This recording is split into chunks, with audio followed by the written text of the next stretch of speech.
అందరికీ మరణాత. ఆత్మీయులు క్రీస్తును పోలి ఎలా జీవింతారు అనే విషయాన్ని బైబిల్ గ్రంథంలో కొన్ని విషయాలు మనం తెలుసుకుందాం. పేతురు రాసినటువంటి మొదటి పత్రిక 1వ అధ్యాయము 11వ వచనములో, దేవుడు పరిశుద్ధుడు గనుక మనమును క్రీస్తుని పోలి పరిశుద్ధముగా జీవించాలి. రెండోదిగా మనం చూసినట్లయితే అపోస్తలుడైన పౌలు ఎఫెసీయులకు రాసిన పత్రిక 5వ అధ్యాయము 1వ వచనం చూసినట్లయితే, క్రీస్తు ప్రేమ స్వరూపుడు కనుక మనమును క్రీస్తుని పోలి ప్రేమగా జీవించాలి. మూడోది మనం చూసినట్లయితే లూకా సువార్త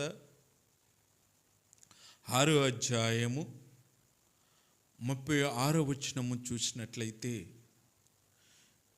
క్రీస్తు కనికరము గలవాడు గనక మనమును క్రీస్తును పోలి కనికర గలగారుగా జీవించాలి.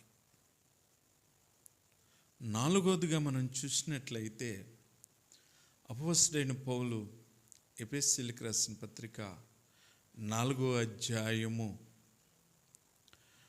32వ వచనములో, క్రీస్తు క్షమించువాడు గనుక మనమును క్రీస్తును పోలి ఒకరినొకరు క్షమించాలి. ఐదోదిగా మనం చూసినట్లయితే రోమపత్రిక 15వ అధ్యాయము 7వ వచనములో, క్రీస్తు మనలను చేర్చుకున్న ప్రకారముగా మనమును క్రీస్తును పోలి ఒకరినొకరు చేర్చుకోవాలి. ఆరోదిగా మనం చూసినట్లయితే ప్రకటన 3వ అధ్యాయము 21వ వచనములో చూసినట్లయితే, క్రీస్తు జయించువాడు గనుక మనమును క్రీస్తును పోలి మనము లోకమును జయించేవారుగా ఉండాలి.